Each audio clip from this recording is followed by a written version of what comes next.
நான் முதல்ல திரு புதுக்கோட்டை சீனிவாசன் ஆரம்பிச்சிடும். திரு புதுக்கோட்டை சீனிவாசன் 2 முறை தோத்துருக்கு இதே கூட்டணி. இதை விட பெரிய கட்சிகள்லாம் இருந்த கூட்டணி தோத்துருக்கு. 3வது முறையும் இந்த கூட்டணி தோற்கும் அப்படின்னு முதலமைச்சர் சொல்றாரு. என்ன களம் மாறி இருக்குன்னு பாக்குறீங்க? அதாவது ஊசி துவாரம் சரியில்லைன்னு சொல்லி சின்னதா இருக்குன்னு சொல்லி சல்லடை வருத்தப்பட்டுச்சுன்னு சொல்லுவாங்க. அது மாதிரி இருக்கு.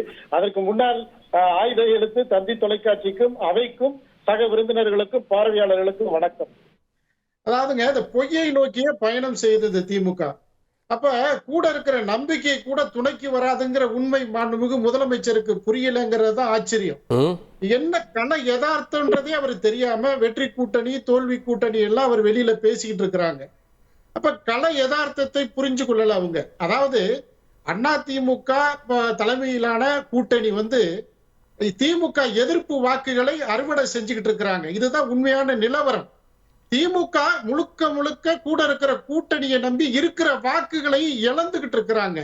இதுதான் யதார்த்தமான சூழல். இல்ல சார், இல்ல போன வருஷம் நடந்த தேர்தலில் அதுபடி பார்த்தா 20% தான் அதிமுக, 18% தேசிய ஜனநாயக கூட்டணி. அதையே இப்படி சேர்த்து பார்த்தாலும் 38% தான் சார் இருக்கு. எங்க அறுவடை பண்றாங்கன்னு சொல்ல வரீங்க? அதாவதுங்க போன வாட்டி மக்கள் ஏமாந்தாங்க. இவங்க கொடுக்கிற வாக்குறுதி எல்லாம் நம்பினாங்க. நீட்டுக்கு ரகசியம் என்னென்னமோ சொன்னாங்க. அதெல்லாம் நம்பி மக்கள் ஏமாந்தா காலமெல்லாம் மலையேறி போச்சு. இன்னைக்கு திமுக காட்டுற குரலி வித்தைய யாரும் நம்ப மாட்டாங்க. தமிழக மக்கள் முழுக்க முழுக்க திமுக எதிர்ப்புன்றதுதான் இந்த தேர்தல்ல 26 சட்டப்பேரவை தேர்தல்ல ஒரே அலை. அது என்ன அலைன்னா திமுக எதிர்ப்பு அலை தான். அப்ப அந்த எதிர்ப்பு அலை இன்றைக்கு அதிமுக கட்டமைச்சுட்டு இருக்கு. இந்த கூட்டணி வலுவான மக்கள் கூட்டணியா வெற்றி கூட்டணியா மக்கள்கிட்ட ரீச் ஆயிருக்கிறது. இந்த அடிப்படையை திமுக உணர்ந்து பல்வேறு உளவுத்துறை அறிக்கையெல்லாம் புரிஞ்சுக்கிட்டு இன்னைக்கு அது சாத்தியம் இல்ல, இது நமக்கு வெற்றி சாத்தியம் இல்லைன்ற அடிப்படையில இன்னைக்கு எதையோ பேசுறாங்க. ஆனா அதெல்லாம் நிதர்சனம் இல்லை அப்படிங்கறத திமுக புரிஞ்சுக்கணும். இல்ல உங்க கூட்டணியை விமர்சிக்கிறதாலே இது சாத்தியம் இல்ல அச்சப்படுறாங்கன்னு சொல்ல முடியுமா திமுகவை? இல்ல அதிமுக இன்னைக்கு அதிமுக உடைய அரசு நடந்த காலங்கள் மாண்புமிகு எதிர்கட்சி தலைவர் ஐயா எடப்பாடியாருடைய கடந்த கால அரசு, அந்த அரசையும் இன்றைக்கு திமுக அரசையும் ஒப்பிட்டு பாக்குறாங்க மக்கள். இன்னைக்கு திருச்சியில பாருங்க, ஒரு குடிநீர் கூட ஒரு பாதுகாப்பான குடிநீர் இந்த அரசால கொடுக்க முடியல. அப்ப இன்றைக்கு சட்டம் ஒழுங்கு, போதை கலாச்சாரம், இதெல்லாம் மக்கள் மிகப்பெரிய மனநிலைக்கு எதிர் மனநிலைக்கு இந்த அரசுக்கு எதிராக மாறிக்கிட்டு இருக்கிறாங்க. அப்ப அதனால அதிமுக ஆட்சி வெயிலின் அருமை நிழலில் தெரிகின்ற மாதிரி அதிமுக மீது நம்பிக்கை வைக்கிறாங்க. அந்த கூட்டணி மீது மக்கள் நம்பிக்கை வைக்கிறாங்க. இதுதான் இன்னைக்கு யதார்த்தமான உண்மை. இதெல்லாம் அதாவது மக்கள் துயரப்பட்ட காலங்கள்ல மக்களோடு துணைக்கு நின்ன கட்சி எது? அதிமுக. நீங்க பாருங்க, இந்த கோவிட்-19 காலத்துல கூட மக்களை வாட விடாம துணை நின்றது அதிமுக. அது மக்களுக்கு திமுக அரசும் தான் சார் கையாண்டது. 21 சிஎம் பதவி ஏத்துட்டு கோவிட் வார்டுக்கு தான் போனாரு. இல்ல 21க்கு மக்கள் முடங்கிட்டாங்க. போக்குவரத்து தடை செய்யப்பட்டது. அப்படி பொருளாதாரமே தேக்க நிலையில வருவாய் குறைந்த காலத்துல கூட மக்களை வாட விடாமல் பார்த்த கட்சி அதிமுக. உறுதுணையாக இருந்தவர் எடப்பாடியார். இதெல்லாம் மக்கள் பாக்குறாங்க. இன்னைக்கு இவங்க பேசுறாங்க, எங்களுக்கு கடுமையான கடனை அதிமுக வச்சுட்டு போயிட்டாங்க அப்படி இப்படிங்கிறாங்க. சார், இவங்க ஒரு திறமையான ஆட்சி இல்லைங்கிறதுக்கு இதுவே சான்று. இன்னைக்கு தனிநபர் கடன் ஒருத்தர் தலையில 1.25 லட்சம் தனிநபர் கடன் வந்திருக்கிற காரணம் என்ன? அப்ப இந்த அரசுடைய நிர்வாக திறமையின்மை. அந்த அரசு முழுக்க முழுக்க தோல்வி பெற்ற அரசாக இது தேர்தல்ல நிச்சயமா எதிரொலிக்கும். அதனாலதான் திமுக இன்னைக்கு பயப்படுது, அதிமுக கூட்டணியை பார்த்து மிரளுது. உண்மை நிலை இதுதான். கேட்போம். நான் ஆண்டாள் பிரியதர்ஷினி அவர்கள்ட்ட இன்னைக்கு திமுக அதிமுக பாஜக கூட்டணியை விமர்சிக்குது. திமுக தலைவர் 2-3 முறை விமர்சிச்சிட்டார். அறிக்கையில் விமர்சிச்சாரு, பேட்டிகளில் சொல்றாரு, வெளிப்படையா அரசு நிகழ்ச்சிகளை விமர்சிக்கிறார். இந்த விமர்சனங்கள்லாம் தோல்வி கூட்டணின்னு சொன்னாலும் கூட இது திமுகவுக்கு ஒரு அச்சத்தை ஏற்படுத்தியிருக்கு அப்படின்னு அதிமுக தரப்புல இருந்து பார்க்குறாங்க. சகோதரர் பேசும்போது திரும்ப குரலி வித்தை அப்படின்ற ஒரு வார்த்தையை சொன்னாரு. அவங்க கூட்டணியை பார்க்கும்போது எங்களுக்கு இந்த குரங்கு ஆட்டுவாங்க தெரியுமா, ஆடுறார் ராமா அப்படின்ட்டு, அப்ப அந்த குரங்கு ஆடும். அந்த மாதிரி இருக்கு. பிஜேபி ஆட்டுவிக்க அதிமுக ஆடிக்கொண்டிருக்கிறது அப்படிங்கறதா நிதர்சனமான உண்மை.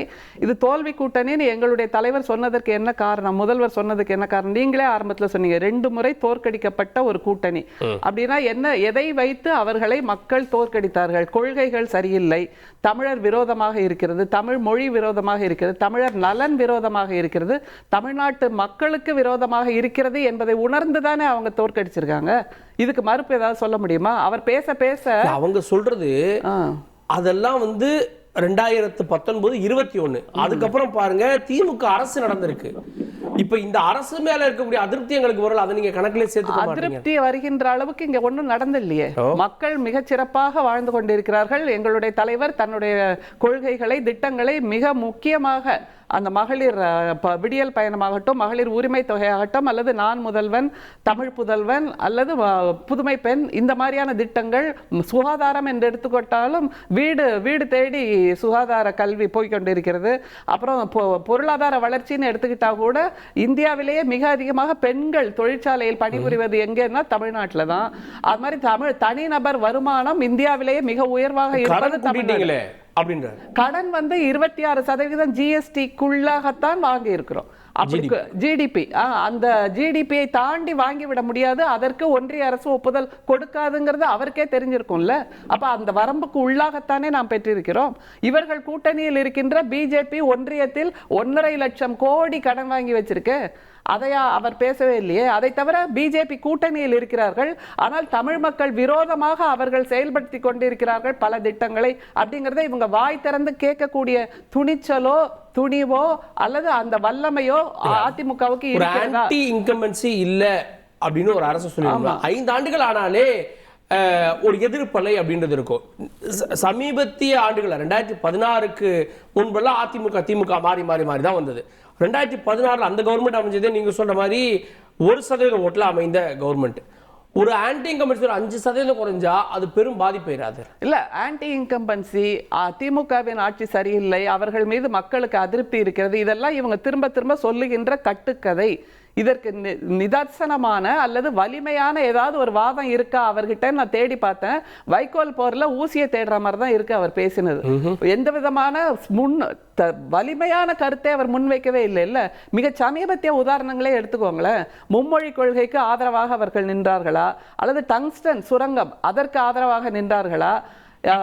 எங்களுடைய தலைவர் என்ன சொன்னார்? என்னுடைய பதவி பறிபோனாலும் நான் டங்ஸ்டன் சுரங்கத்தை வரவிட மாட்டேன்னு சொல்லி அங்கே மிகப்பெரிய சட்ட போராட்டம் செய்தார் இல்லையா? இப்போ ஆளுநரின் அந்த நடவடிக்கை கூட அவர்கள் என்ன செய்தார்கள்? அப்போதும் அவர்கள் ஒன்றியத்தின் ஜால்ராவாகத்தானே இருந்தாங்க. அதை தவிர இன்னொன்னையும் நான் சொல்லிடுறேன். இது ஏன் தோல்வி கூட்டணின்னு எங்களுடைய தலைவர் சொல்கிறார் என்றால், இந்த மாதிரியான ஊடக விவாதங்களுக்கு கூட வந்து தங்களுடைய கருத்தை வெளிப்படுத்துகின்ற அந்த நிலைப்பாடு இன்றைக்கு பிஜேபி இல்ல. அவர்கள் திரும்ப திரும்ப ஒரு பூடகமான, சூழ்ச்சியான, மறைமுகமான திட்டத்தை தான் தமிழக மக்கள் மீது திணித்துக் கொண்டிருக்கிறார்கள்ங்கிறதுக்கு சாட்சி பிஜேபியிலிருந்து யாருமே ஊடக விவாதத்துக்கு வரவில்லை இந்த தலைப்பை பற்றி பேசுவதற்கு. ஏன்னா கூட்டணியை பற்றி பேசுவதற்கு கன்ஸ்ட்ரக்டிவாக அல்லது நலம் தரக்கூடிய வகையில் அல்லது ஆரோக்கியமாக அப்படி சொல்லுவதற்கு அவர்களிடம் கருத்தே இல்லை. அவர்கள் திரும்ப திரும்ப செய்வது சூழ்ச்சியான ஒரு கூட்டணியை தான். அதனால்தான் தோல்வி கூட்டணி அப்படின்னு சொல்லியிருக்காரு எங்களுடைய தலைவர்.